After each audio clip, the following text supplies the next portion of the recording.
All right, guys, most people in finance sell you a number. My guest today sells you a structure. And if you ever signed a deal that looked great on paper and quietly strangled your business 8 months later, you already know the difference. He went from inside of one of Canada's biggest banks to building 4 companies that compete with mortgages, private capital, insurance, and charity foundation. Co-founder and president of Spark Financial Group, CEO of Fluent Capital. Michael, thank you for coming on the podcast. Stronger, smarter, faster, healthier, better. Thanks for having me. We've been kind of going back and forth for a while, so I really appreciate you taking the time today. I know you're a very, very, very, very, very busy person, so thank you. No, thank you for having me. I always love coming on the podcast, meeting new people, and just talking and trying to, motivate people in business, entrepreneurship, whatever it may be. Yeah, I love that. So, the spirit of the podcast, we always ask our guests what's their favorite beverage at that moment, and you said Mexican meals. Yes. So let's try this out. Let's take a little sip. Sounds Cheers good. to you. Cheers. Cheers to the audience. Do you like it being pretty spicy or for ginger beer? Yeah, I like it spicy. Yeah. Yeah. So what got you to Mexican meals? So I've always loved Moscow mules. 'Cause I was never much of a mixed drink kind of guy, but I like the Moscow mule because of the ginger beer. First time I tried it, I thought it was great. Refreshing too. It is. And, ginger is a little bit of health side Sure, to it. let's put that in. We'll make it seem a little healthy. Yeah. But then, through the nightlife career, got over vodka, couldn't stand it anymore. So tequila became my drink. And I was out in Miami and someone's like, you should try a Mexican mule. Because I was doing tequila and, doing either Sprite or ginger beer or ginger ale, which wasn't the best.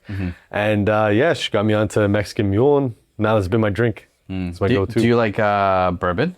Bourbon? Yeah, I don't mind bourbon. I love a good bourbon. It's funny because when you're younger, you're like tequila shots or vodka shots, sometimes rum. And I feel like the older you get, you appreciate like a nice tequila or a nice bourbon more than a whiskey. So it's funny how your palate kind of changes the older you get. And then also, I think in business too, you have a lot of sit downs and conversations or business deals with having like a glass of bourbon. Exactly. Or whatever. So you learn to appreciate the flavor, the boldness of certain alcohols, opposed to just for easy consumption. Right. Yeah. And if you really like bourbon, I'll put you onto something quickly. Okay. How are you with red wine? You like it? Oh, I love grape juice. So, you ever try a bourbon barrel red wine? So what they do is after they make the red wine, they clean out the bourbon barrels, like they pour it out, and then they let the wine ferment in a bourbon barrel. That sounds pretty amazing. It's got a nice taste to it. Yeah. My favorite one, it's a really cheap one. It's like $30 the LCBO, Robert Mondavi. It's so good. Yeah. Yeah, the you bourbon, tried it? Yeah. The bourbon barrel red wine, it's phenomenal. Because I'm not really a huge red wine guy. Yeah. And I know Oh, some really? people, I'm more like tequila. You know what I don't like? I don't like the sulfites in it. Okay, that's fair. Yeah. But this one here, it's got that different taste, and I'm always up for something a little different. What's that red wine that is distilled or like put in whiskey barrels in Canada? Stab and Steel? No. Apothic. Apothic, yeah. Apothic has like Inferno, I think, where it's like put in. Have you tried that one? I've tried that one, yeah. That one's pretty good. It's pretty good too. That one's pretty good too. Yeah, I love a good red wine, but it's hard to have red wine with like it has to be an occasion. Yeah. You know what I mean? A steak, a glass at night or whatever. Like it's just sometimes like a glass of like tequila with one ice or bourbon. It's just like it's more chill. Exactly. So with a nice cigar. With a nice cigar. What's your favorite places that you get cigars from? So down in Florida, Fort Lauderdale, I go to Neptune. It's like a big wholesale place, but they have like every single type of cigar you want. Do you have a specific origin that you like? I really like Davidoff. Okay. And their Dominican series. Yeah, the Signature 2000. That's my go-to. Actually, I just came back, just bought a case. So. Oh, perfect. So my family's from Nicaragua. Okay. And nice. they have a lot of cigars, right? Yeah. Nicaraguan cigars. A lot of people talk about Cuban cigars, but I feel like they don't expand their horizons in different places. Yeah, Cuban, I feel like it's just because there's that whole like niche, like it's illegal. So the way it came into the country, like in the US, they still don't have them. But I'm not a huge fan of Cubans anymore. I'm more like Dominican and Nicaraguan as well. Yeah. Davidoff has a good Nicaraguan series as well that I like. Yeah, exactly. I can't remember, what are the Cuban cigars called? Romeo and Juliet? Yeah, Romeo and Juliet, Montecristo, Cohiba. Yeah, I don't know. I always loved the idea of like a nice little cigar at night, but I haven't been doing it as much as I should. No. Summertime, I'll do it. I get a nice balcony. I'll do a glass of tequila. See, that sounds like a good time. That sounds like a real good time. And that's just how I like distress for the day. Yeah? Yeah. Do that a bit. I'm trying to do more reading now instead of like using my phone at nighttime before bed as well. What are you reading? So I'm putting you on the spot. What are you reading? No, it's totally cool. A lot of the books that you have, I've read before, which are great, but I was trying to shy away from business books because again, it's like you're supposed to turn off at nighttime. Yeah, you're surrounded by it. And it sounds funny, but I just watched The Odyssey, absolutely loved it, so I bought the book. I bought the easy English version, so I'm not going to say I'm reading the original poems from Homer, but yeah, that's what I started reading because I thought the movie was great. I'm a huge film guy. Yeah, and I just wanted to dive deeper into that story. Yeah, I watched The Odyssey too. I thought it was I thought it was like a deeply flawed but almost very beautiful movie at the same time. I agree. Just because, I mean, not to get like in the weeds of it, but like obviously a lot of people like at the gym we have a lot of like people who are Greek or whatever. They're like, there was not one Greek person in there. Yeah. So okay, but it's like a movie. It's movie magic. But I've always loved mythology and depictions of people through trials and tribulations. So just like the idea of like him going through the trial of like and representing like temptation and ego, and like I've always looked up to leaders in general. So him leading his men and like knowing when to go back, like I thought it was done so well. Yeah. So did I, and that's why I wanted to read the book. Again, it had nothing to do with the movie itself. It's more just the messages in it, the themes, like you said, ego, the temptation. Yeah. Like I love, not to spoil it, but that one theme where he's talking. I don't think you're spoiling it. The book's been out for like or the years. Movie, yeah, that's true. That's like 1,000 years.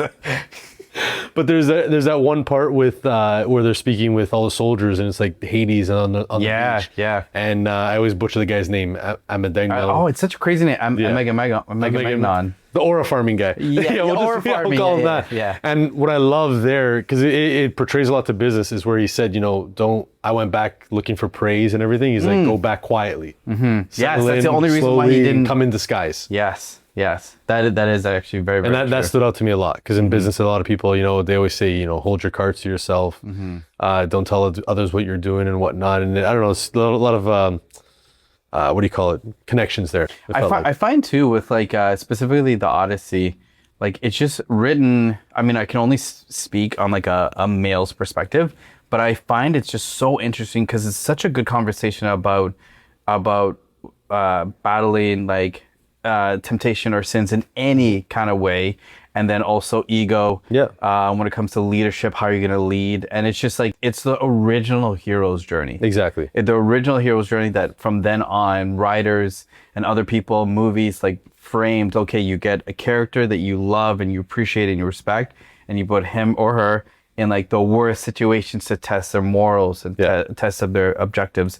So I loved it. And I appreciate it like a lot. Are you still reading the book? Yeah, just literally started. I got it right before my trip. Okay, so there's. I was gonna ask if you're seeing any differences from the movies. Well, like any movie to book adaptation, there's just a lot deeper themes. A lot so. I'll give you an example. In the movie, it skims right over the island when they go to. I think it's Circe. Yes. Whereas he's actually there for a year. Because he impregnates her. Yes. And then with Calypso, he's there for actually 7 years. Where in the movie, I know they're going back and forth, but again, just deeper themes into that. Yeah, there's only so much you can do with a movie. Exactly. Right? Of course, yeah, it was already 3 hours. Yeah.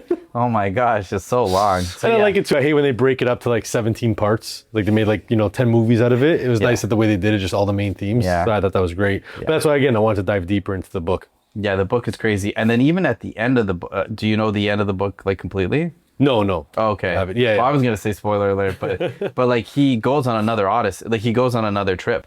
Right. Well, it's like the end of the movie, right? They go out west to honor the. But in the book, because he's such what's the right word to describe? He's such an adventurer, Odysseus, that he's never satisfied. Like he always needs to go and do something else. Right. But obviously they had to make it like a movie perfect ending where he rides into the sunset. Yeah. Where did you see at the end of the movie? Did you take it as he died and then he was like in heaven with her, or do you see that he survived because he had like 7 arrows in his body? Yeah, and that's what threw me off a bit because I thought it was gonna be like he died, but it seemed I guess the way it seemed like where they pass on the torch to their son. Yeah. And they're just again the whole thing is like I'm gonna go honor the soldiers. So, but it's interesting the way you say it. Like maybe he died and that's going to like. Whenever I see like somebody on like if they've been through like a war or whatever in a movie and I see a sunset and they're looking at it, I'm like, are you dead? Yeah. And this is supposed to be like some kind of like a movie where it's like they're riding off into the sunset. But at the end, man, when he strung that bow, yeah, and then he flicked it, Oh, I got chills. No, me and then too. even inside, I was like, get them all. Yeah. I want them all dead. So that and the score was amazing. Yeah, the score was phenomenal. Hans Zimmer, I think. No, so I was actually surprised. I thought it was going to be Hans Zimmer. Okay. It's that new guy, Ludwig. Oh yeah, Ludwig Gord. Yeah, he's been like just low key just coming up there now, Yeah. and he won a couple Oscars, and I thought it was great. Even the Siren song, I really like what they did there. Siren song's really good. What other song? Odysseus' song is really good. Ithaca Ithaca, was really good. Do you like that kind of music? I love it. Like that kind of like deep work. I've always loved Hans Zimmer. Like even the last time he came, I think it was like 2 years ago, he was here in concert at Scotiabank Arena. That would be a crazy concert. And You went to that? Yeah, I went to that. It was So awesome. what's the vibe of that? So it's really cool because it's not like your traditional concert where they're just playing all their tracks, talking here and there. With him, what was awesome was he played all the big scores. So like Wonder Woman, Dark Knight, Inception, the Superman. So I'm just trying to think of all the other ones he was I playing. mean, he's done pretty much all the big ones all the that big we movies. remember. Yeah. But what was awesome was so he had the full orchestra, but he was talking to the crowd every time. So he was giving like a little Okay. bit of insight about How it this was is made. why I came up with this track. This is why I came up with that track. Because a lot of the time too, what's crazy, I think it was The Dark Knight where they actually made him make the score first and built a movie around the score. No way. So it was crazy that, he just explains what he'd gone through to make those tracks, and then also too in the concert there was always a key person. So like for I think it was Wonder Woman, there was this harp player. So she had come out, and then this guy that was specialist on the guitars. One other guy was something with flutes. When it came to I think it was The Lion King. So he brought up this like special guests each time. But it was really cool because it was not so much a concert, it was just like it was almost like a lecture with music because it just explained every theme. Explain what it was like to be with Christopher Nolan and talking about the scores and. Oh, that's pretty cool. So you get like a little bit of behind the scenes at the same I had an time. intermission too. Like it was about 3 hours. Is that? I haven't been to a concert forever. Is that normally how long? Well, funny enough, I don't go to a whole lot. I was I at hate Rush. concerts. I was at Rush the other night. oh yeah. Yeah, and I guess because they had no opener or anything. Usually they're about an hour and a half, but these guys actually did an hour and a half set, 15-minute intermission, and then another hour and a half set. 15 minutes. That's just. I feel like that's just for them to go pee or something like that. Well, they're 75, Yeah. 72 years old. You Get, know, like a coffee and espresso. Exactly, Yeah, exactly. Well, it was funny because when they were about to have the intermission, one of the band members, he literally ran off. He's like, "Yeah, we'll be right back." So like, I definitely have to pee. Yeah. You definitely had to pee. Okay, so first question I want to go over. I was reading. So you funded over $500 million in deals. Yes. Like, walk me through the one that you turned down. Well, there's a lot that get turned down. Is there something that I'd say probably sorry to cut you off, but okay. I'd probably say underwritten or looked at over $2 billion in deals. Okay. But again, it's very tricky to fund all of them. What's a red flag that if you're listening that you're like, "Oh, this is not going to work"? The red flag for me is, look, with, I want to say at least technology wise and internet, especially when it comes to these bigger deals, it's very easy to do research on these deals. And the red flag for me is I always tell the client, just tell me everything up front. The good, the bad, the ugly, whatever there is, whatever issues you have with credit, whatever issues there are with the properties, because the truth is always going to come out. And that's always just been the red flag. Like, there's no lying. There's no. No, because I could search title, I could search issues, I could search the past history of the property, I could look into your credit, whatever it may be. And, it's not a bad thing. I get it. Maybe some people are embarrassed or they're just trying to get a deal done and they just they're not very forthcoming with what needs to be done for the deal. And then that's a huge red flag always. And that's where sometimes it's like, okay, I've already caught a little lie here and there. I don't care to move forward with this file. And then have you ever, whether it's a lie or they're withholding it, have you ever saw something but you're like, I see the vision, I see what I want to do here, and you pursue a little, like you give them almost that grace? Yeah. No, look, there you just are ask them? times. There are times as well, and you just ask them. Look, a lot of the times it comes down to the credit as well, where I like to give people the benefit of the doubt. So maybe they have a bad credit score, but it's like, why? Let's explain. Let's understand. And I've always tried to be helpful with clients with that. Like I'll give you an example. Because when you're underwriting these files, especially presenting to other lenders, you're telling a story to the lender as to why this person needs to get this loan, why they're in this situation, whatever it may be. And I had this client, they're turned down multiple times because of their credit. She was in like low 500s, husband was like mid 500s. But you do a deeper dive into it. What had happened was the wife had stage 4 cancer. She wasn't working. The husband was pretty much pulling all his credit cards, all his line of credit, Trying to do whatever he can to make it work. It's not like they're being, deceitful and not paying the credit or just not paying back or anything like that. It was telling the story that, look, this is the issue. the reason. She's literally going to be passing soon. He's trying to do whatever he can to work and make ends meet. That's why their credit's so low. And what felt good about that one was we got it approved, we got it done because we told the story. Because again, when it goes to the underwriting division of a lender, even myself being a lender, you look at the high level notes. You just see, okay, income, one's not working, both bad credit, next. That's why it's so important. I tell like my agents, my team members to tell the story of the deal because of the fact that, again, you need to give a deeper look into it because face value, this is a horrible deal. Both bad credit, one income. Why would I do this file? So, okay, so tell because I know they're going to ask, tell the audience exactly what kind of like businesses or what exactly do you do with your company? Yeah, so our main business that started the whole company was the mortgage side of it. So residential and commercial mortgages, first and second mortgages. I deal with all the big banks. I deal with credit unions, but mainly my main focus is private lending. So whether that's an individual lender like yourself, or it's hey, Norman, I got a deal. If you have 100,000, you can lend on it. That's the return you're going to make. Or we use what's called MICs, or funds like ourselves, which are like GPLPs. So they're general partnerships with limited partnerships, and we sell off shares, and that's where we raise capital from the investors. But again, we're just looking at residential real estate in Ontario. I'm licensed across Canada. We actually have an office in Calgary as well. Oh, nice. But that's mainly for A, B, and the institutional type files. But my primary focus is in Ontario. Where did the name come from? Spark. So funny enough, we were in the hospitality and entertainment business before, and our first company was actually Spark Entertainment. Okay, so just transfer. So if you had an event, we spark it up. We gotta go. Oh, okay. Yeah. Okay. And at first, when we were like talking about names, we're like, oh, should we go, Sakuro, Regina Sakuro, because my partner Nick, his last name's Regina. And my dad and a couple other people are like, yeah, that just sounds too whoppy. We're Italian. So I'm like, I don't want to make it sound like... You're Italian, you don't like red wine? No, I don't mind it. Okay. I don't like pasta either. So I know we can have a whole other podcast about that. dog. Yeah. I'm not a big pasta guy. Okay, that's fine. So yeah, we're like, yeah, that just sounds too Italian, where Spark just sounded very... Yeah, I guess that's fair. Universal, where, it could be white guys, black guys, Asians, any ethnicity, whatever it may be. Yeah. So that's why we like Spark Financial Group. How did you and Nick meet? So that goes way, way back. My best friend growing up, his dad owned nightclubs, and Nick was his business partner. It was my 19th birthday, and I said, okay, I want to have my party at the club. We had this party, and I had over, I don't know, I think like 150 people there. So the next day, slowly waking up at my buddy's house, his dad's like, it was a good party, it was a good crowd, this, that, the other.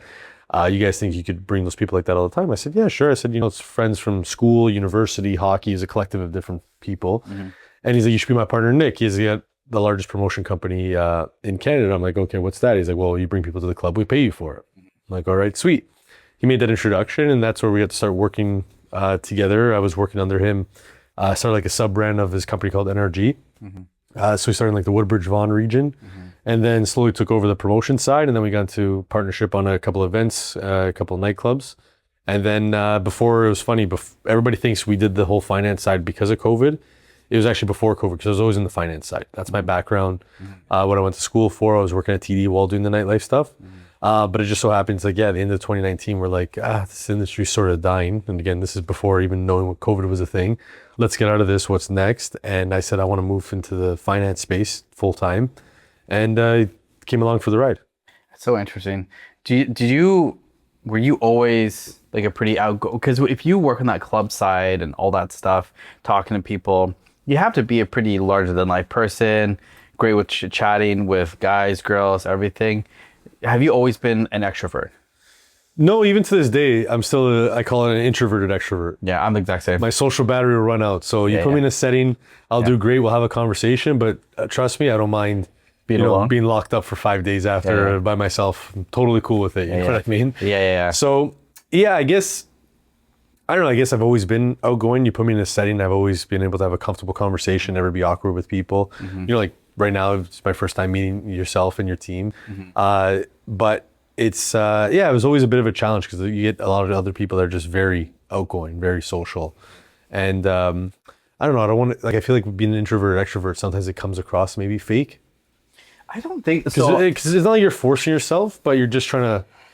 So my argument to that is like, I feel the exact same with you. I'm definitely the most introvert you will ever meet. Yeah. Now, I love connecting with people. I love understanding people. I love people having the trust and faith for them to be vulnerable with me. Yeah. But that's just not how I recharge my batteries. That is just not how I, I don't mind being in my head. I don't mind being alone. I don't mind thinking about stuff. And like, I also, it's not that it's fake for me. Like when I'm with you, like, hey, how you doing? Tell me about your day. Oh my God, how was the wedding last week? How's the nana?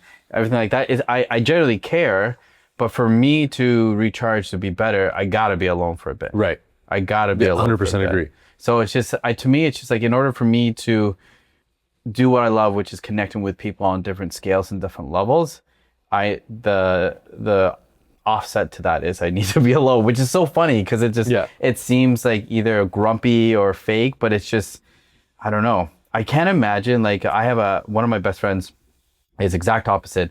He recharges with people. He loves being around people. I'm like, oh my God, that sounds so exhausting, right? And I just can't imagine, personally, I can't imagine be like, oh, I had a really long day. And let me go talk with people. I had 3 podcasts. Let me just go exhaust my mental drainage with a whole bunch of people for the next 6 hours. I can't do that. Yeah. Right. But also, I don't know about you, and you can let me know, but I do a lot of self audits. Mm-hmm. Like you talked about, like having a glass of bourbon or a cigar. Like I do a lot of self audits throughout the day. Okay, like I did this wrong, I did this right.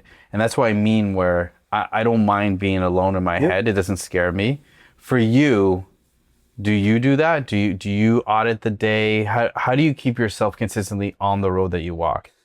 It's the exact same thing like you said, just thinking about, okay, what did I do wrong that day? What did I do right?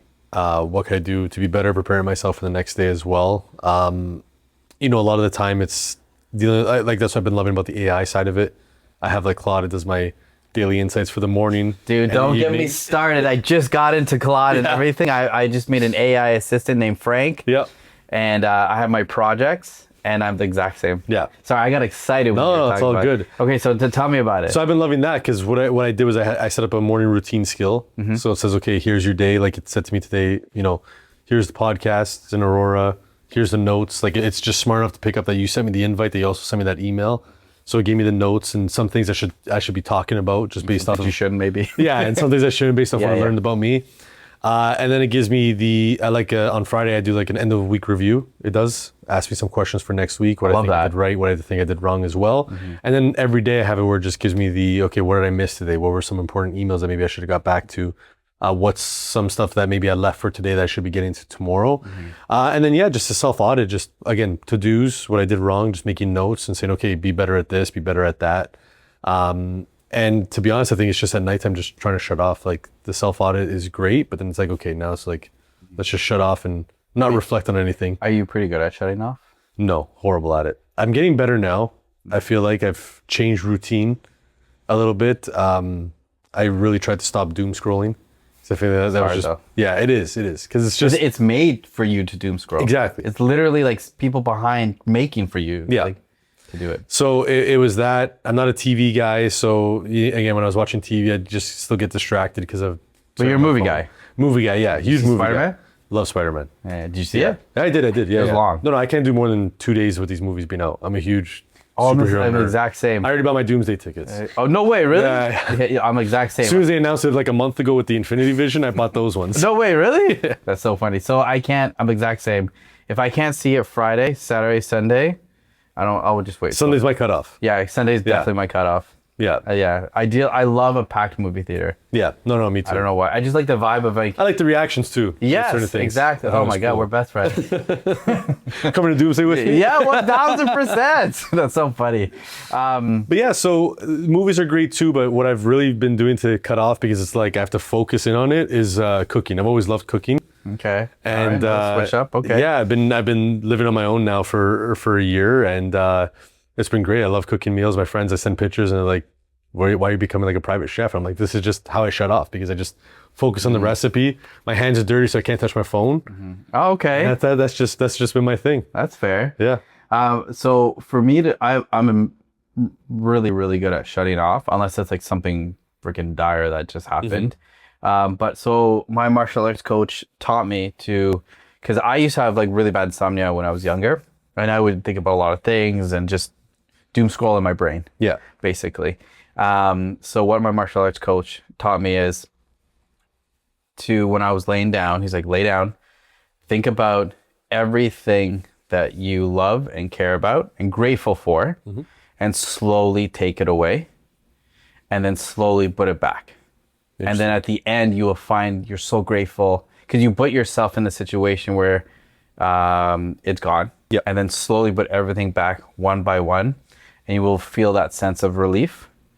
And that sense of relief will calm you, and then in turn, hopefully let you sleep and stuff like that. So I do that now whenever I do feel like I'm going to be a little bit overcautious in my head.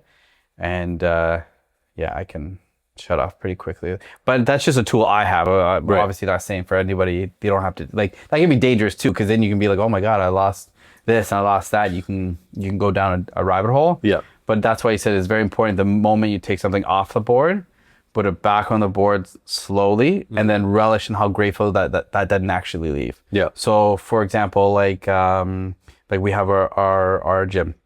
Imagine like we had a really rough month and how worse it could have been, or if another pandemic came, okay, none of that's happening. We actually did, and then you kind of reset. You're like, oh well, actually, we had a pretty good month, and actually we did well with our content, and we did well with this, and then slowly that's like refreshing, and then making me feel more calm, and then I go to the next thing. Yeah. So that's a tool, a coping skill. I don't know. Yeah, I like that. So that's what I use for. But I know some girls are gonna ask, what's the best thing you can cook? It's tricky. I like cooking a lot of things. What's something you're tackling right now? Tackling right now is different sauces. Trying to do, so again, I've been on this whole health tip. Okay. So I try to like make everything myself. And that's just been like, my accompaniment to meats, fish, whatever it may be. Like tonight I'm making a nice pan-fried cod. And cherry tomatoes, capers, white wine. Okay. Pitted olives, yeah. All right. All right, that sounds delicious. My showpiece though, if I had to impress, yeah. I love that. I love that. If I had to impress, as much as I don't like it, is a good pasta. I was gonna say it's a freaking pasta. It is. I've been told I make a great sauce, so I do a nice slow cooked sauce, so 4 hours in the red sauce, obviously. Red sauce, yeah. I'll make a homemade pasta, and that's it. That's keep it basic. But yeah, that goes a long way. And if I really have to bring out the showstopper, I always do a beef Wellington. Oh wow, that's yeah. If I go 0 to 100. Oh, that's great. What's the toughest thing that you've tried to tackle? Toughest is the beef Wellington. Yeah, it's tricky because it's a 6 to 7 hour process, and you can't speed it up. And then once I was supposed to make it for my family, and you sped it up. Yeah, well, yeah, because I was late. I was surprised I was on time today. I'm not good with time a lot. Okay. And because you have to go in and out of the fridge so many times because you have to have the meat. You have to brown it nicely, let it rest, let it get cold again so it could grip onto everything. Then you lay out the prosciutto. You have to cook the mushrooms, dry them out before you put them because again it can't be too moist in there. Wrap it all up, put it back in the fridge, take it out, wrap it in the filo pastry, put it back in. By this point, I would have ordered a pizza. Yeah. So I respect the hustle that you're doing. But you know what the funny part is? I never eat it after because I'm just so frustrated. No, really? So long. I'm like, yeah. Here you go. I don't want it. I don't want it anymore. That's so funny. I want to go back to the deal. So yes, how fast do you know when a deal is going to go through? So we talked about red flags before. Let's talk about green flags. Yeah, green flags is, look, if a client gives me all their information up front, I know the same day if it's going to go through or not. Because I've been doing it long enough that I understand the key markers of yes or no where it's going to go. At the end of the day, the deal could always get done. It's just, it depends on what kind of rate, what kind of fee the client wants to pay. And what I mean by that is not what levers you can pull too. Exactly. And what I mean by that is not that you're trying to gouge anybody, but look, there's basic markers. If your credit's below 650, you're not going to an A bank. Okay, if it's below 600 to 550, you might not even be going to a B bank. Or how's the income showing? There's so many different markers that it's just like yes, no, yes, no, yes, no. It's very easy to understand where a deal's going to go. And then private route, look, at the end of the day, if the equity's there, anybody will land on a deal. Yes, that's true. What's your favorite kind of deals to go through? Like, what do you like the to work complex with? Ones. So give us one that you can talk about. Yeah, for sure. They make income, but not on paper. They make income in their business. the credit's not the best because again, it's relying for them on the business. They got multiple properties. So it's like, okay, I need to consolidate this debt. We need to look at both these properties. How could we consolidate together to come to this one easy consolidated mortgage? So just stuff like that. I hate the cookie cutter where it's like, yeah, here's my T4s, here's my pay stubs. Oh yeah, fair. Okay. I'm buying a house. Yeah. Those are Here's just the very charities I donated to. Yeah, it's just the very easy ones. I like the ones where it's like, it gives you a little bit of a challenge. I don't know if you can talk about this, but what's the biggest challenge that you've had With you the got deals? over, that you helped somebody out? Was it the one you were telling me about with a person who had cancer? I'd say that was the biggest challenge where it felt good to help somebody. The biggest challenge is usually just collecting documents from these clients. That's 80% of the deal. That's honestly the biggest challenge. In what On my sense? way here is like to the guy, it's like, dude, like we're right there. I'm missing one freaking page of your document. Can you please send it? Like that's so funny I to can me literally show because you the message that I had on the way here. That's so funny to me because I'm like, do you not want like just send it? I don't get it. Just send it. Yeah, it's like you're telling me you need this money. You're telling me we need to close, and it's like one document. It's like chill. I'm working on it. Like they're doing me a favor. I guess that's true. Actually, you're like, no, I'm trying to help you. Yeah. That's the hard part. But it's interesting when you hear that. Do you think, okay, you're hiding something automatically, or do you think like you're just lazy? It depends on the person. With Okay. this person, I know him as well, so I don't even care if he's gonna listen to this after. It's not that he's hiding anything. He's lazy, and it's just like he'll get to it when he gets to it, which is funny because they have a sense of urgency at the beginning, but then you start asking for what you need, and it's then like it slows that down. urgency's gone. It's like you're doing me a favor. Like that was the conversation. You're like, on the way anyway, I here. gotta go do a podcast. Yeah, it's like, look, I'll have it for you for Monday. It's like I don't really care when you have it for me. I'm trying to help you. Yeah, you're like, it doesn't. I'm not the one getting approval here. Yeah, Exactly. That's fair. Where did you learn to read people? Have you always been good at it? Did somebody teach you? I don't know. I think it's always been something that was innate in me, and it came out more over the years through. I think really with the bank helped a lot with that because you're people facing so many people on a daily basis. See, that's a huge thing that a lot of people don't get to experience in their jobs, depending on what type of job it was. So see, as a teller, that's where I started off. I was forced to speak to a new person every 5 minutes. And I think that helps with, again, reading people, understanding how their day is, understanding them, and then just changing with again, different personality types. That's a big Different one. attitude. Yeah, because again, we're talking for an hour, but this is like 5 minutes because one, I got to be quick at my job. I can't sit there and talk with them all day. And yeah, you're just seeing so many different walks of life on a daily basis. So I think really that role, which was short-lived because I moved up quickly after that, but I think it was a great role because again, you're just seeing these different walks of life and you're overchanging, again, within every 5 minutes. So if somebody right now is listening and they're trying to understand how to read people more, or maybe in a similar position as you in the sense of career for reading people, what do you suggest for them to start paying attention to, looking for, maybe reading? Yeah, it's like, tone of voice, how open or closed off they are from you, how they're making eye contact with you. Like I know it sounds like the master class of that FBI guy. Yeah. Yeah. So again, like I just always had that like internal feeling of someone, if they're genuine or not. So it's hard for me to teach it. Yeah. Where it's like masters of negotiation kind of thing. But Yeah. there's small, subtle hints to it. Do you think that you can learn to be such a good reader, or do you think most of it is inherited and you harness? I think it's inherent in you hardness. You can try as much as you want I do believe that to too. read on people, because I've had that with people where they say they're really good at reading people, and I'm a very closed off, quiet person in all of these rooms, and like I just can't get a read on you. So it's like you can try whatever you want, but the thing is too, on the other side, if you know the tactics, you know what to show, what not to show. That's fair. Do you think you're hard to read I from think an outside so. perspective? I've been told. Yeah. Yeah.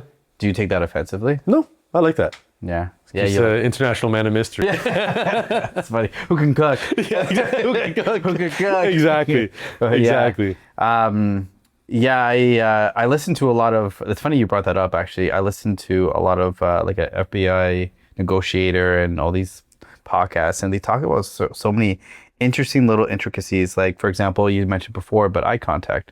Eye contact causes oxytocin in the brain, which causes also faith and trust in the person. But most people don't like eye contact for longer than 2 seconds because it's like, is this intimate? Is it not intimate?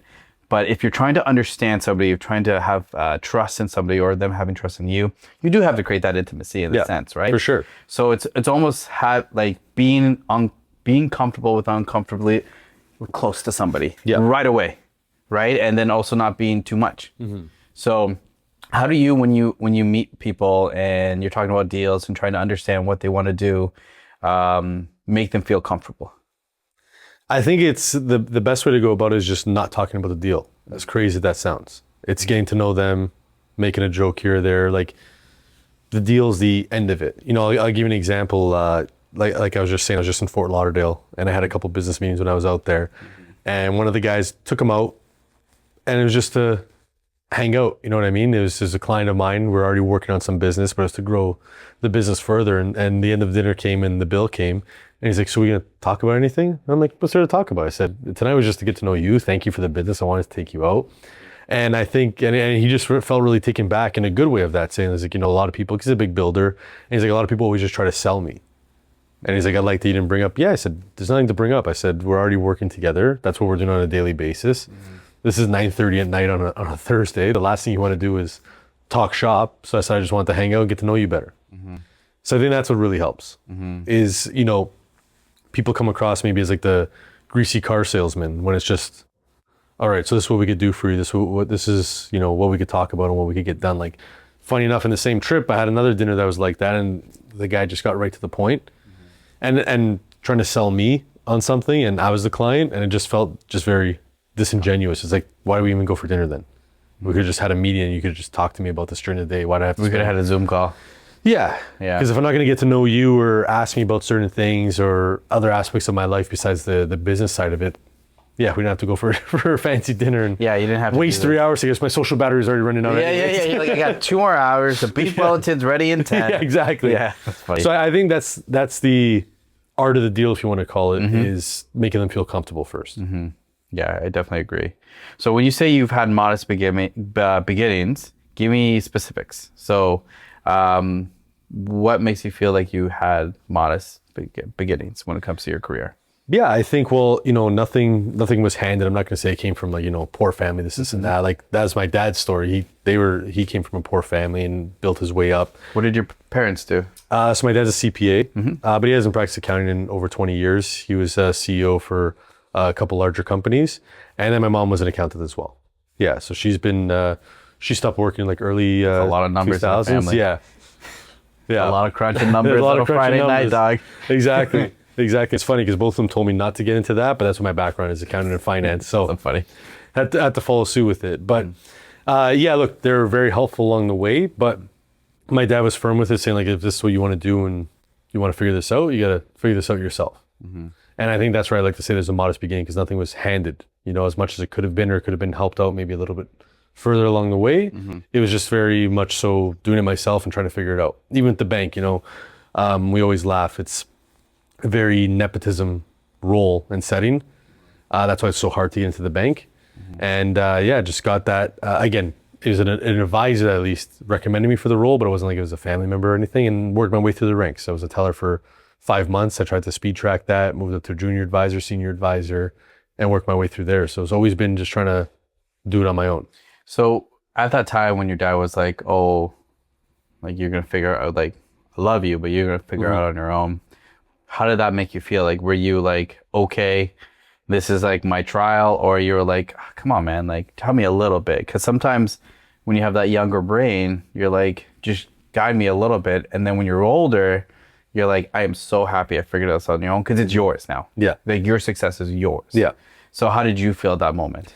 I felt fine with it. Funny enough that you say that, because he's sort of the opposite, always saying, like, you know, what can I do? Can I help you out? Like, why don't you lean on me? You're so, like, reserved and closed off. And I don't know, I want to figure it out myself. Like, even as a kid, I loved always building things, and I would do it on my own. So I just guess that's where that also might have come from as well. Do you have any siblings? Yeah, I have a younger sister. Younger sister? Are you close with her? Yeah, we're pretty close. Yeah. Is she an accountant? No. She works at the bank, though. So funny. Oh, okay. So when you were trying to, like, go up in the bank and trying to push through, because you were talking about nepotism in a certain way, because I'm sure you saw some people at one time getting opportunities faster Yep. than you. How did you handle those challenges? It's tricky, you know. That was the one thing I didn't like about the corporate side, because it was either nepotism or, you know, Yeah. ass kissing, for lack of a better term. Both So- are awful. Yeah. And it's and look, there was a bit of that. You want to be on someone's good side to get to a certain point, but then when I got to a certain role, I was just like, I don't care to be a part of this. I don't need to. I know where my skills are at, and you know, because that person kisses your butt better than I do, and they're moving ahead. I'm like, it just doesn't make sense for me, and that's where I just didn't want to be in that corporate setting anymore. So when did you decide, like, I'm leaving? It was, so I have a great story with that, actually. So I had a client, and this one was a senior advisor and sort of had a managerial role. And with the bank, you have targets to hit, which any business you should always have Yes. KPIs. Yeah. So we had these targets where it was like, okay, here's your mortgage numbers you have to hit, because I was doing mortgages and investments on the advisory role. So it's like, okay, you have to hit this, hit that, hit this, hit that, whatever it may be. Long story short, the investment side is breaking up into DI, which is direct investing, so your stock portfolio accounts, mutual funds, and GICs. So how much did you do each month? We had different targets on that. So I had this whale of a client that I was working on. They were new to Canada, brought them in, built that relationship over time, opened up a couple of accounts, and then won his business over, where he actually brought over $20 million in his stock portfolio into our direct investing, and he opened that up with me. So we did all that. Huge win. My goal is 5 million a quarter, and I did 20 million in a month. And then mutual funds, I was at my usual pace where I'm over by, like, you know, 150%. And then GICs suck. So I never pitch that to clients because it's a crappy product, and You're honest with it. the bank doesn't make a lot of money with it anyways. That's literally what they tell us. So that's why our goals are higher for the stock side and the mutual fund side. So two things really set me off. The first one was, I get this big account, and you know, it's not always about the money, but I got a $100 gift card saying good job, where it's like the bank's making millions off of that. And Where was the gift card to, though? Tim Hortons. Oh, awful, bro. Yeah. And because I was always the guy buying coffees for everybody, so it's like, oh, they made it sort of like a joke about it. Not even Starbucks. Like you can get us coffee, you know, and a big email blast. Congratulations to Michael on a big 20 million. So that was like, whatever. I'm like, it's cool. It is what it is. I'm an employee here. What really pissed me off was we do like the coaching with our managers after, and all of that was overlooked, and it was just like, your GIC numbers are shit. That was literally like the exact, Wow. yeah. So all And I'm that like, work really, you I'm like did. 20 million in DI, actually more, because that was just one client. I had my usual 2-3 million in there, 5 million or so in mutual funds, 10 million in mortgages, but because I had like 100 grand in GICs, which again, make the bank no money, which is what you guys tell us whenever we do these seminars and whatever learning objectives, that's what was told to me. That was just sort of where, that's not where I left. That was just where my attitude shifted. You're like, I gotta towards the figure out an bank. exit Yeah, plan. I'm like, this is not for me. Were they shocked? Yes and no. They sort of saw it in me because, again, I changed my tune. You're distracted, not distracted, but No, but I was also always doing my own thing anyways outside of the bank, whether it was in nightlife, other side businesses, whatever it may be. So it was sort of seen that it was coming. Plus the bank has a lot of high turnover. So it's not like it was like, you know, Yeah, it's we had crazy. this long relationship with these people. It's night and day. Guys are changing, girls are changing every day. that's fair. Who taught you how to read a deal? Or did you teach yourself? What did you, No, where'd you no, learn it's, you know, I had a couple mentors within the bank. So I was just working with them with understanding on how to read a deal and understanding just, you know, the main thing of the 5 C's of credit, and understanding, you know, the capacity, the credit history, the income, you know, the capability of the client, the actual property itself. So it's just really understanding that about a person and how it translates into creating a deal. So I had a couple mentors along the way at the bank, which really helped. That does help. What do you teach to your team that's never been taught to you? What I teach them is, 1, it's not always about the rate, and 2, just being open and honest with the client. I'll give you an example. You know, in the market we're in right now, there's a lot of renewals, and people are looking to get a better rate, obviously because the rates are not the best. And what I hate seeing online is there's a lot of people talking about, oh, come to me for the best rate, blah, blah, blah, waste all the client's time or actually screw them up. Because what happens with the renewal is that if you're with TD, nothing changes in their eyes and you want to renew, you don't need more money. They'll just call and just be like, hey, Norman, your new rate's 4%. We're going to renew you. You just say, yeah, I'm good to go. So the issue in the market we have right now is that a lot of people, their income might have changed, but also the valuation of their properties have changed. And that's where a lot of people are wasting time, because if you bought a property in 2022 for $1 million, you got an $800,000 mortgage, that property's worth maybe 800 grand right now. So I can't do anything for the renewal for you. So that's what I hate about the industry. And that's why I just try to tell my agents, employees, whatever it may be, is just be honest with these people. Tell them up front, don't waste their time, don't string them along, because that's just going to piss them off. Yeah. They're smart enough to understand that I couldn't do anything anyways. So that's the biggest lesson I'm trying to teach, at least now in this market. Interesting. And you definitely didn't get that. No, it was always just try to sell. Always try to close. It's always a corporation. So. Yeah. Yeah, I found the same thing. I worked at Good Life, and they just kept on pushing like sales and sales and sales. And that month you could make $20,000 in PT or whatever, but next month it would mean nothing. And to them, it was just all about like, when are they going to renew, opposed to like the story of it. Yep. Or if they're not renewing, why? Well, they just got into a car crash, or they just had a kid, or something like that. Like, they don't care about that kind of stuff. And the biggest thing for me personally was I was actually going to quit and maybe not even pursue personal training on my own. But my boss at that time, she's like, I want you to try as hard as possible this month. And then whatever decision you make, this is the decision you made. I ended up being in the top 100. Nice. With the exact opposite. I went to the top 100, and I realized how much money I made them.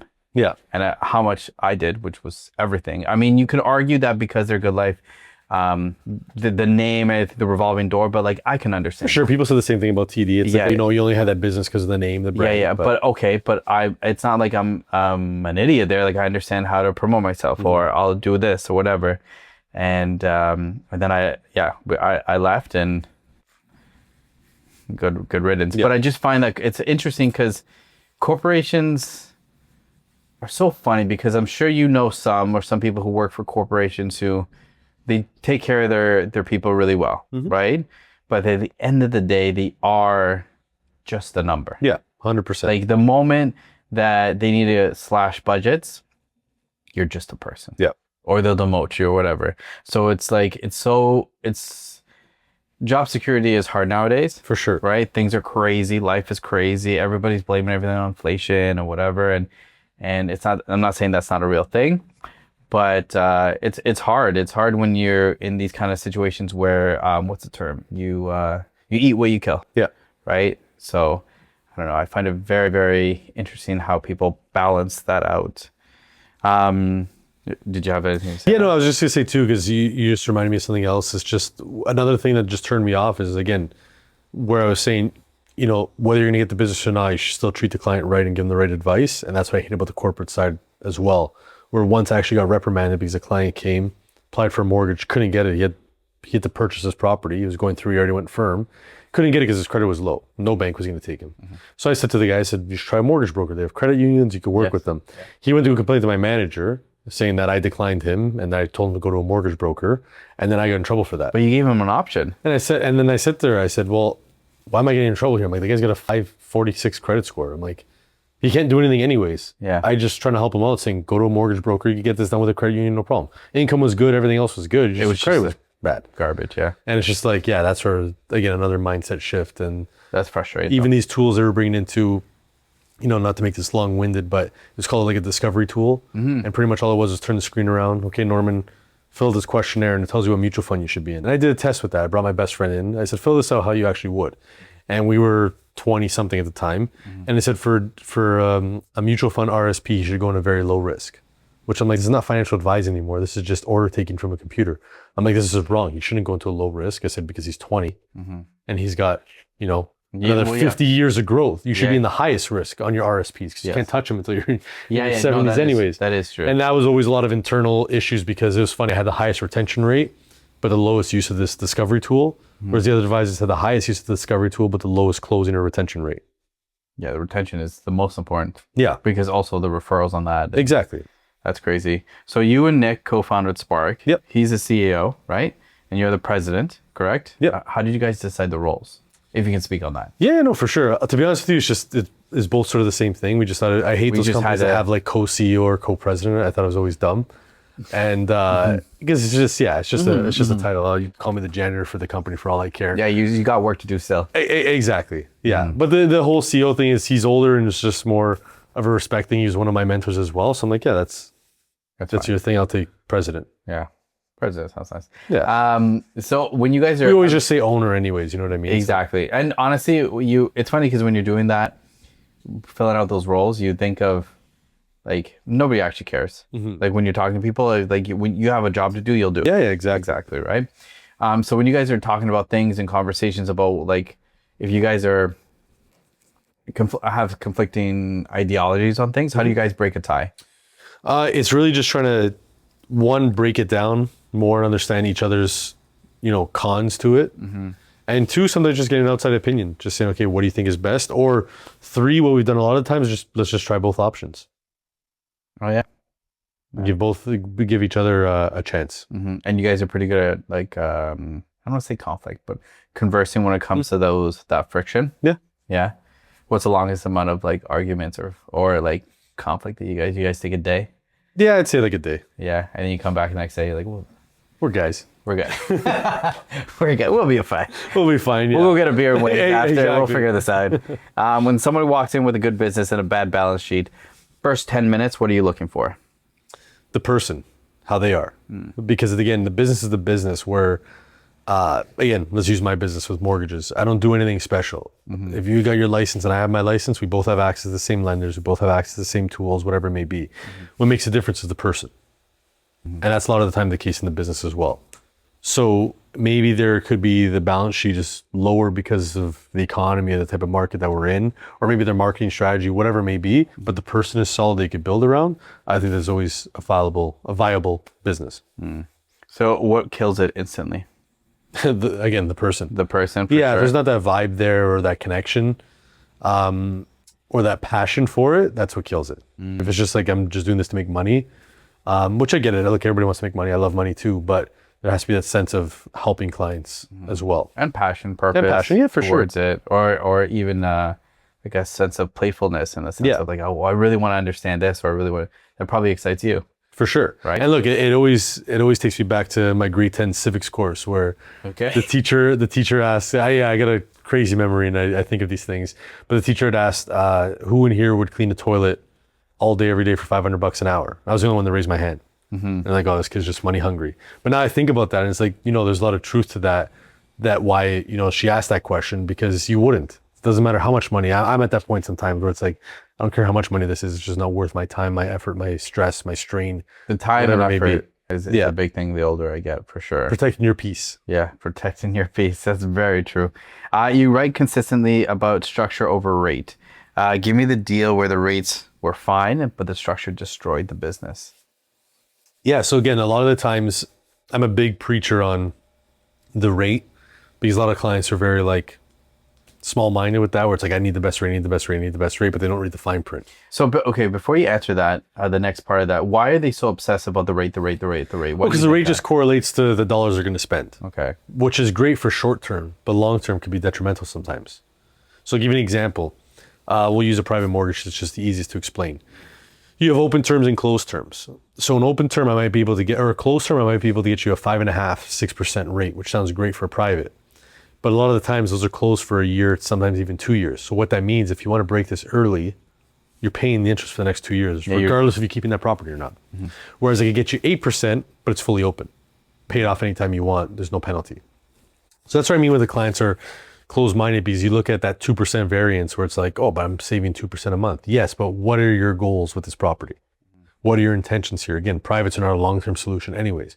So do you care to be locked up for 2 years, or do you want to try and work on a solution within the next 6 months? So it's stuff like that. Also, too, even look at the bank side. There's, I learned this at a conference once. They showed the example of CIBC versus First National. CIBC had the better rate, but again, their term to break was a lot harsher than it was with the term with First National. And what they say is this is in that market, which was like 2020, 2021, the average person was changing a home within every 3 to 4 years, or changing their mortgage because they need to refinance, whatever it may be, where you're taking a 5-year term.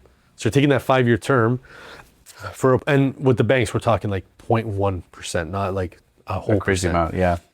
So it's like, because this is at 4.1 and this one's at 4.2, you're taking the 4.1 because it sounds cheaper, but really it's like $200 over a year versus this being a better product for you. Interesting. So I always like to just say, look back at the overall picture, your overall scenario, and what you're going to be looking to do. So let's reverse a little bit. If people who are the client, what questions should they be asking? What should they be looking for when they're coming to these people? Yeah, what they should be asking is, again, what's the best product for them, and why do I need this product versus another product? Again, another example is people are always asking fixed versus variable, or line of credits versus a mortgage. It's, again, asking those types of questions is what's right for you. Because sometimes the line of credit's not right. It sounds great because you can pay it down and it's revolving, but those are actually higher terms, higher rates. So I tell people, if you're not going to be paying it down or using it back and forth like you're supposed to be using it, there's no point to it.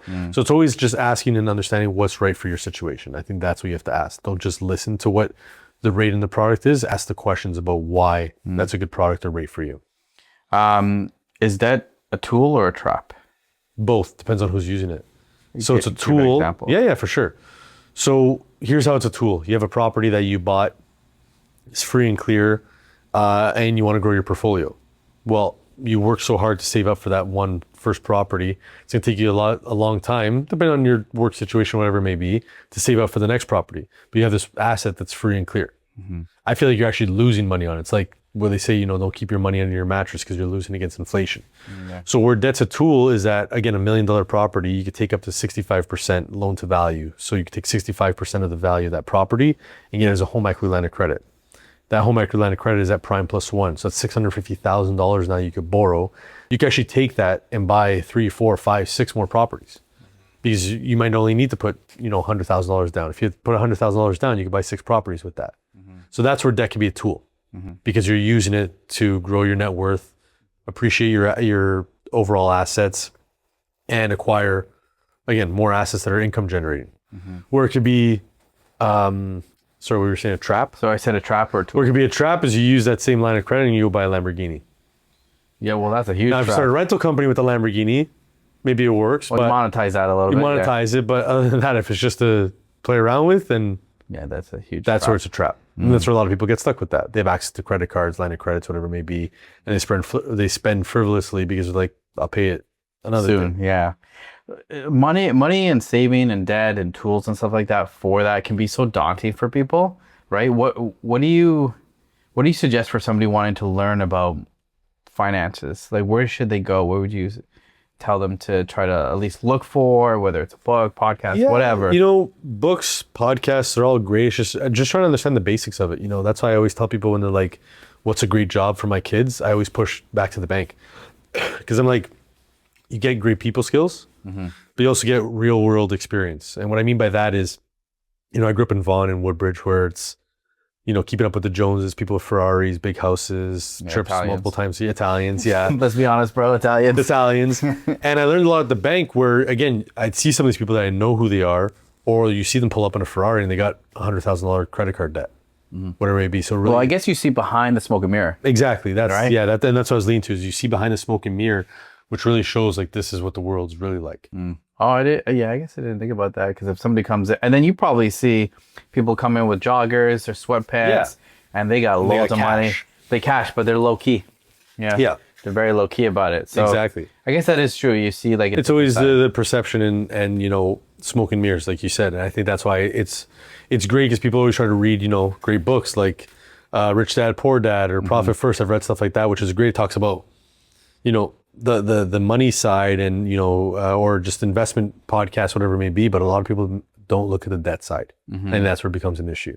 Yeah, I can't remember what podcast I heard it or read it on, but there was a term that the person used, and it was like, rich is loud but wealth is quiet. And that stuck with me so much, because it's like, we're fortunate to know some pretty heavy hitters. Yep. And you really wouldn't guess it. No, you really wouldn't guess it. Like they wear, maybe because of their watch, if you really want to be like, but they're pretty low key. Yeah, like I lived in Fort Lauderdale for almost a year, and in the U.S., just a different breed than Canadians, and US is a lot better. Yeah, and who you meet. And you'd be surprised, like there's a lot of billionaires that I did meet.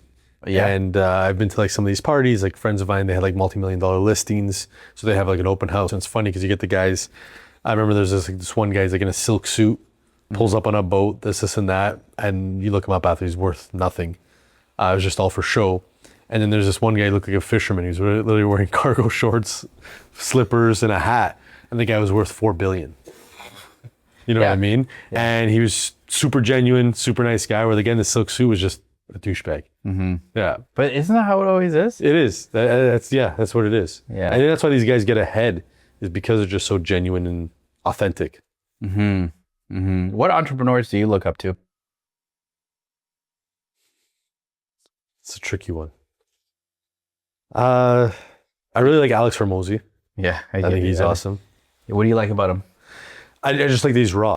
Again, that's why I try to promote to anybody around me, is just being raw and authentic. You know, I hate a little bit when it's too showy. And what I mean by that is like an entrepreneur I liked before. Not that I don't like him. I've met him. I've been in a cigar room with Patrick Bet-David. Cool guy, but I go back and forth with him. Yeah, me too. Obviously, you can see I read his book. Yeah, that's what I was looking there. I mean, he did get in trouble for a Ponzi scheme, didn't he? Like, but we'll put that aside. But for me, again, he has some good principles. He has some great principles, but again, it's become a little too showy, too flashy. Where Hormozi's like, still in this tank top, I don't give a shit. I'm just gonna tell you the truth and speak raw to you. Stacey's laughing. Always in the tank top. Always in the tank top. I love it. Yeah. Yeah. Like sometimes put on like a dress shirt. Yeah. But that's just who he. Fancy, but like. Yeah. And that's just who he is, though. That's what I love about He's it. very much about efficiency. Yes. Like he's very much like why he's like why if I'm gonna go work out and then I gotta go to a meeting after, I'm just gonna wear this so I don't have to change. I have time to change. Yeah. So I'm just gonna go into the meeting, or he'll wear like dressier shorts. So he can still, but I'm like, you have the money to go to any restaurant. So they're not going to deny you, bro. Exactly. But we'll put that aside. But he's very much about efficiency. Like, I remember one time I was watching one of his vlogs and he eats this, he eats that. And he's like, and I have this one multivitamin because I don't have time to eat all these veggies. I was like, oh, okay. You know, I don't think that's going to solve all the problems. But I like, you know who I think is actually people don't talk about enough is Layla. Yes, she's great too. Funny enough, I started following her first before I followed him. Really? Yeah. So I started obviously following him first because he created the book Gym Launch. Yep. And we used it for us and we copied it and or mimicked it. That's probably a better term. And then obviously I started following his content and I saw Layla and I saw that they would have interviews together. I'm like, this is very interesting. And then I started following her. And he is so like, he loves that woman. Like he talks her up so much that he wouldn't be the businessman without her and blah, blah, blah. So I checked her out and I'm like, wow, she's also like, people sleep on her. Like she's a phenomenal. She is. She's especially on the operations side. Yes, exactly. Huge. Yeah. She's really good at it. Like I just saw or listened to her last pod on Jay Shetty. Even though I'm not a fan of Jay Shetty, it was a good podcast. But one of the biggest things that she explained was like a lot of people talk about how we're going to do this, how we're going to do that. But what she focuses a lot on is foundation. And she was explaining that the highest skyscrapers have the strongest foundation. So it doesn't matter how pretty you make it at the top. If your team is not cohesive, if your team is not communicating with each other, it does not mean anything. Exactly. Right? How do you delegate with your team? You know, it's always playing back and forth because sometimes you get stuck in that, I don't want to call it a trap, but an issue where you maybe become too over-friendly. How do you balance that out? It's tricky. It is. There's no real balance to it because once you end up into that zone, you're sort of stuck in it. You can't, it's hard to pull out of that. But again, just delegating with just letting them understand, you know, this is what needs to be worked on, this is how it needs to be done. We can have fun and have other conversations, but at this time we just gotta focus and lock in. But it is hard because look, you spend majority of your life at work. You know what I mean? Those people inherently become your friends, at least if you like them. Whether if you're a boss or an employee among other employees. So it's always, I've always had a little bit of trouble with that. I'll be honest. In the sense of being closer with being them? closer with them, yeah. Because I like human connection. I don't like to stick to myself as much. We talked about before, staying to yourself. Like at least working, you want to be in that environment, have a good laugh and everything. And it's always been hard to draw that line. I'll be open and vulnerable about that. Yeah, I find I'm a little bit the same. Like I'm very much like I won't I've always had the idea and the thought process like I won't only go to hell for you, but I'll fight the devil for you. So it's like if we're on a team, we're in it. Yeah. Like we're in it together. Like, Exactly. Your problems are mine. Yeah. Right. And that can be great because it creates that trust, that faith, that team effort. But it can be bad because then now I'm allocating my time towards something else when as a business owner, maybe you need to be allocating towards something else. Exactly. So I do agree with you. It's hard to find that road to walk on that's threading the needle of like being a business owner and also not I don't want to say not too close because I feel like that's not the right term. Yeah, no, but I get what you're saying because it's being not too close because again, if something were to happen, you have to lay down the law for lack of a better term. It makes it even harder where it's like, well, where did that come from? Yeah, exactly. And then it can be cool 5 minutes ago, now uncomfortable. you're- Yeah. Do you find the same in your personal opinion with Nick? Yeah. Sometimes, he's been better at drawing that line sometimes, but again, it's, I guess maybe it's just different rules that we have as well. That's fair. Where I'm more in the weeds with them because I'm working the operations in the back end with them where it's more, he's on the sales side. So he's creating that more with the clients. No, that's fair. Okay, we're going to do a little bit of rapid fire. Yeah. You ready? I'm ready. You want to grab a drink? Yeah, I'll take a quick sip. Hold on to it. You're going to need it. Okay. Fixed or variable? Depends on the market, but variable. Okay. Toronto or Miami? Miami, but more so Fort Lauderdale. Okay. Miami's overrated. Miami. Golf or paddle? Paddle. Text or call? Call. Coffee or nothing? Coffee. Buy now or wait? Wait. Best deal or best save? Best deal. Bank or broker? Broker. Broker. All right. What does enough look like for you? Enough. Honestly, just a nice property, family, kids, and everybody just living their life without any stress. Do you have peace now? No. Yeah? No? No. No? Do you actually want peace? I do. And that's what I'm saying is I love that question you asked because if you asked me 5 years ago or 6 years ago now when I got into the entrepreneurial space, it's like $1 billion vision and I want to make all this money, do this, do that, do this. And someone had said to me, some of the happiest people make 150 grand, 200 grand a year. And I resonate with that more now because it's like sometimes it's just not worth the headache or the stress. Why do So I you- want to be financially, sorry to cut you off. No, it's okay. I just want to be financially comfortable and at peace, but not to the point where it's so stressful. It's like you make all this money and it comes with, all this problems, more money, more problems. Yeah, exactly. Yeah, that's so true. Why do you like? You see this so much when it comes to entrepreneurs, where they have your perspective, and then it switches. Why do you think that's so common? I think it's because, it sounds horrible sometimes, but when I talk with these like younger entrepreneurs, I'm like, it's like, I want to work for myself. That's not the gist of it. It's not just, you want to work for yourself. You want to create something. And I think what happens is, yes, you're working for yourself. So it's, it goes back to that eat what you kill. And you're always sort of in that mindset until you grow into this big enough conglomerate. But if to get to that big enough conglomerate, there's a lot of headaches, a lot of stress, and a lot of issues that are attached to it. So it's almost like just trying to find that happy medium. Where, like I said, if you asked me 6 years ago, I'd be like, yeah, I want my company name on a building and this, that, the other. Sure, you wanted it. And now it's like, I just want, a nice income coming in. I want to have experiences in my life. I love traveling. I love food. And I just want to have a nice family, kids, even the houses. I don't care for a massive house. I love cars. So I'd rather have a 1,000 square foot house and 10 Ferraris. But You want to be Ferrari? yeah, See, I'm Ferraris an Lamborghinis. old school muscle guy. Me too. I'm both. I love old school muscle. Yeah. This weekend was Woodward Dream Cruise. Okay. To that, yeah, it's in Detroit. Huge muscle car show.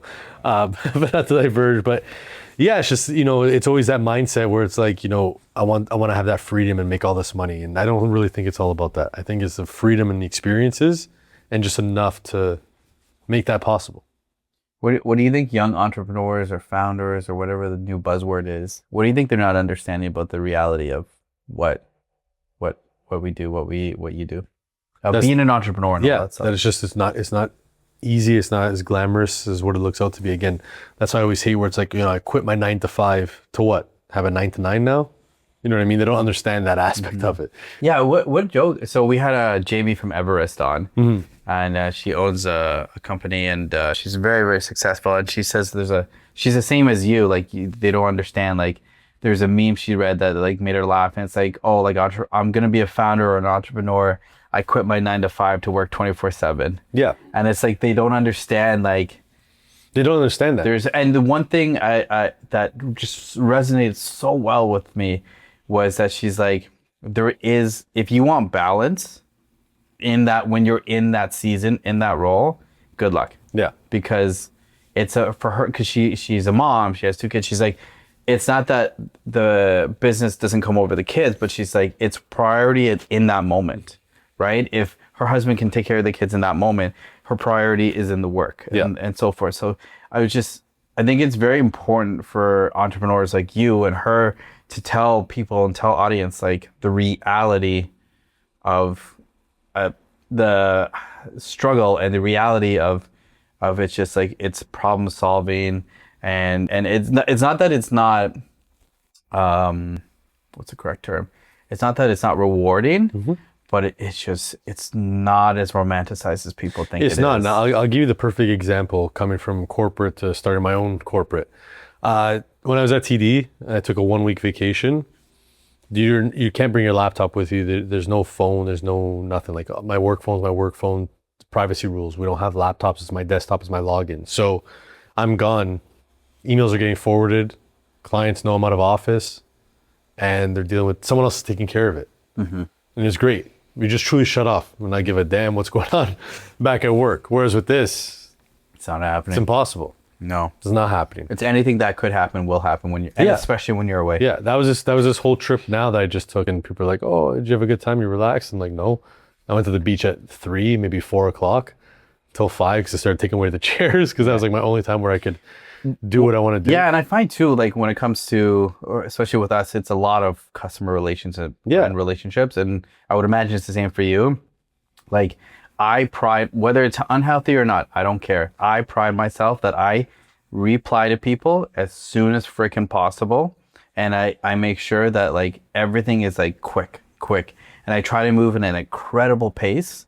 And that's what makes a lot of people that we work with are very happy, because there's that accountability, there's that trust that they'll get back to us as soon as possible. And if I can't, then I'll communicate. Right. Hey, I'm gonna need 24 hours for this. I can't do this, but I'll communicate. Like, we had a let's see if I can word this properly.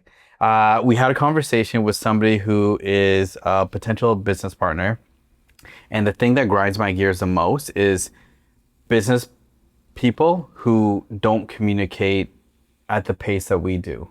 Because, like, if you're talking with us about certain things, like, I get things done very quickly. We get things done very quickly. And these people who go, I understand it more when it's a 9 to 5, because it's a different world. But in my opinion, when you work in a world where you're dealing with businesses, like, it's, as you said, it's just ongoing. So I get very frustrated myself when they take, like, they're very lax, or they take a week or whatever. I'm like, what are we doing here? You can't, I'm gonna give you money here. Yeah. Like, you have to reply to us quickly, because I reply to you quickly. So that's, whether that's good or bad, that definitely grinds my gears, because I'm just like, as a business owner, I think you should always be on the ball. Personally, I'm not saying you can have bad days or slips, but you got to be on the ball as much as possible, as fast as possible, especially with when you're in a business to deal with customer relationships. Right. Because then it starts getting past, like, it's one of those things that's like, you do great customer relationships with somebody and they tell one person, but if you do bad customer relationships with people, they tell 5 people. Right? People tell more about bad things than good, which is sad. Yeah. But I think it is the truth, right? How many times would you be like, oh, I have a great mechanic, but how many people are like, oh, don't go to my mechanic, he sucks. He's horrible. And he tells everybody. So I think, I don't know, I have higher standards with other business owners. I think that's what it is, because I just know how crazy it is. So I don't know. That was my little tangent right there. Yeah. I don't know why I went into that, but it gets to me, okay? What do you want to have built in 10 years that doesn't exist yet? Well, like I said before, I'm really loving the AI space, because again, a lot of people are like, oh, screw AI, this is not to take our jobs. I like the efficiency of it. It's a great tool. It is. My productivity has gone up, and my my space to hold everything has done really well. Yeah. So like what I would like to build, because like I mentioned before, is the chase of the client is an AI underwriter. So at the end of the day, it's plugging in numbers. That's what I'm saying. I don't do anything special. The negotiating part is where it's special, but the 80% of the deal where it's I'm collecting your documents, pulling your credit, understand where your income is not special. And that's the unsexy part of the job and the most time consuming.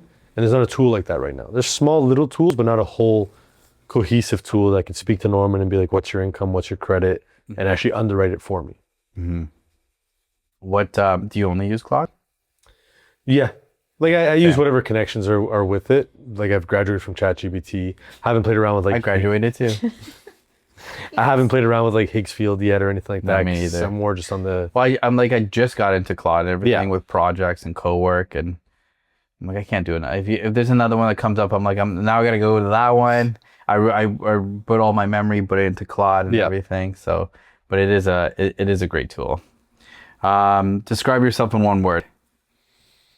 it's a tricky one, but without sounding condescending, I want to say knowledgeable, and not in a bad way. I just think a lot of people come to me for that knowledge and understanding of like, okay, how can we tweak this? How can we get this done?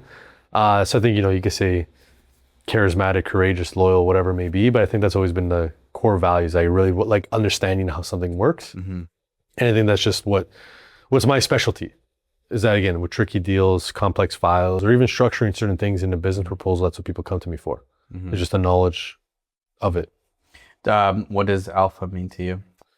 Alpha, it's not the whole, what you see on TV or on TikTok with these guys all jacked up on steroids and everything. To me, I think it just means like a solid leader and someone who's just good to their people that are not below them, but look up to them. That's what I think a true alpha is.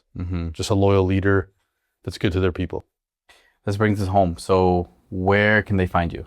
Where it's the best links and all that stuff? Yeah, the best is my socials on Instagram. That's mainly what I use. It's at Michael Sakuro. I try to be more active with it. You're pretty good at it. Yeah, I'm decent.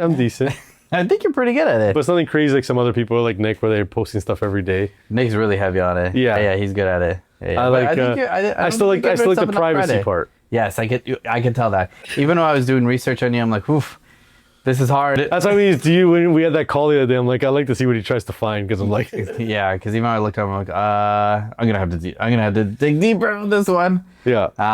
Awesome. I really appreciate your time today. Yeah, no, thank you for having me. I really appreciate the conversation. I love the drink that we had. I love a good Mexican mule. Aaron, do you have a question? Yeah, can we run some scenarios like say? Oh, I love a good scenario. Yeah, well, say I'm a retiree. I got $2 million.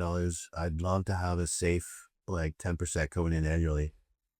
How do I achieve that? Do I go to a broker, or like a private lender brokerage? Do I buy a house and rent it out? What's your suggestion? My suggestion for that, I always recommend to people, don't put all your eggs in one basket. I know it sounds super cliche, but it's so true, because right now, especially in this market, there's nowhere you're going to get not that there's nowhere to get a 10% return. It's harder in one area to achieve that. So it's very hard right now if you buy a property with the rates that they're at and then what rental income could be at, that you're actually going to maximize a higher return. But real estate's still great, because you zoom out of a 100-year graph, you see real estate still always increasing. So what I would say is speaking with the right advisors to understand a little bit about stocks, a little bit about mutual funds, a little about real estate, heck, even dabble a bit into the crypto space, and understanding how you could really maximize that 2 million. I wouldn't look so much about the percent that you're going to make. I would just look more so the longevity of it.